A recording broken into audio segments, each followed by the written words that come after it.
Bom dia a todos, para aqueles que estão me vendo de manhã. Eu faço essa gravação de manhã, por isso bom dia.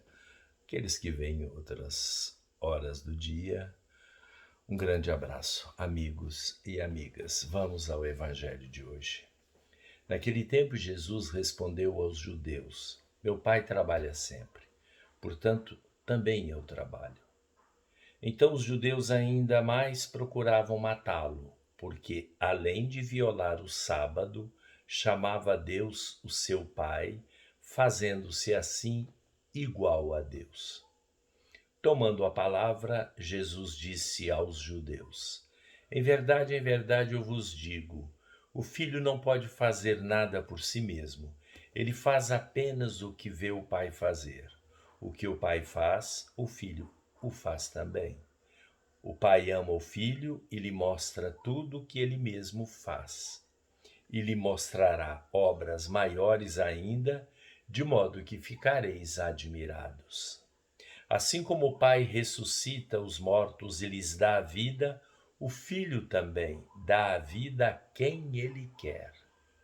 De fato, o Pai não julga ninguém, mas ele deu ao Filho o poder de julgar, para que todos honrem o Filho, assim como honram o Pai.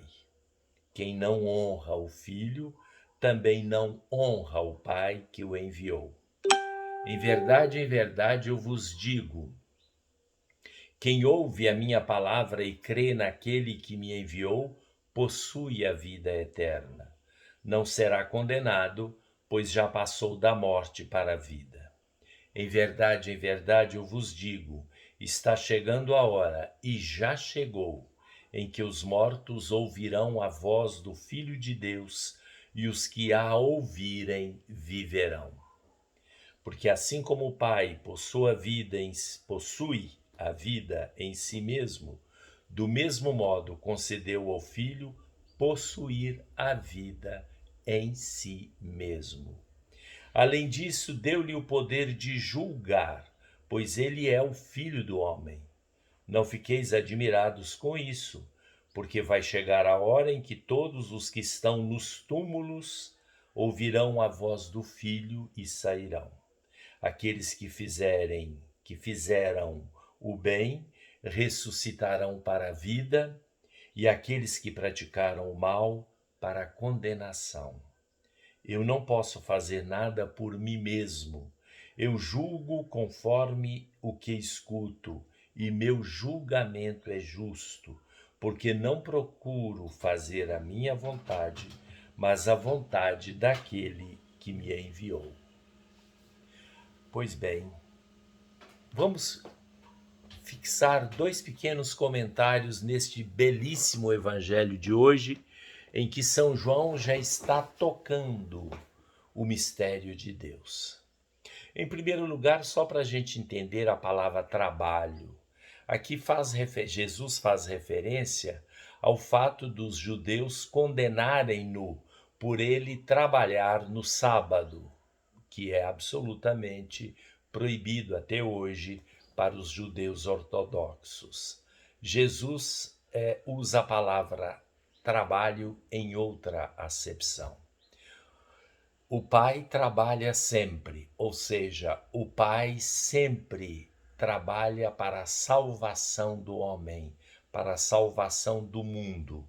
E, portanto, eu também trabalho nesse sentido. E para a salvação do mundo e a salvação do homem, não existe repouso, não existem férias e nem nada.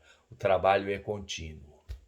Mas o segundo ponto que eu gostaria de dar aqui uma pequena pincelada no grande mistério da Trindade, que se manifesta de maneira muito clara nesse trecho de hoje, como também em outros tantos trechos do Evangelho de São João.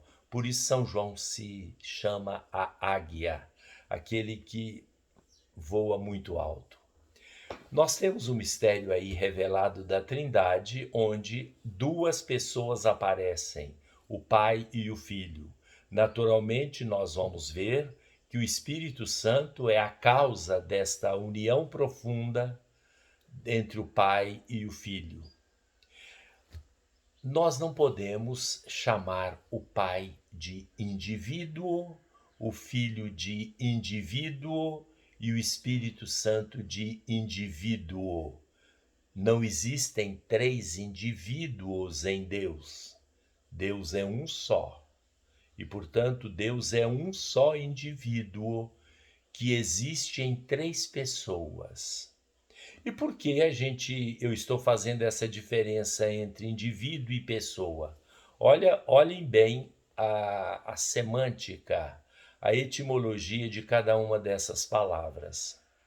Indivíduo significa aquele que não se relaciona. Segundo a definição de Boécio, um filósofo medieval da primeira fase da Idade Média, ele definia indivíduo como sendo indiviso a sé, diviso a balio, ou seja, não separado em si mesmo, indivisível em si mesmo e separado dos demais, separado dos outros, dividido em relação aos outros. Deus é um indivíduo só, porque nele existem relações e, portanto, Deus é um indivíduo em três pessoas. A essência divina é absolutamente simples, é indivisível, mas se relaciona nela mesma em três modos subsistentes de existir, que é o Pai, o Filho e o Espírito Santo. É como se nós dissermos, Deus é uma consciência só e três conscientes. Por isso que Jesus diz, eu faço a vontade do Pai, eu faço aquilo que o Pai faz, eu faço aquilo que eu vejo o Pai fazer, e eu e o Pai somos um.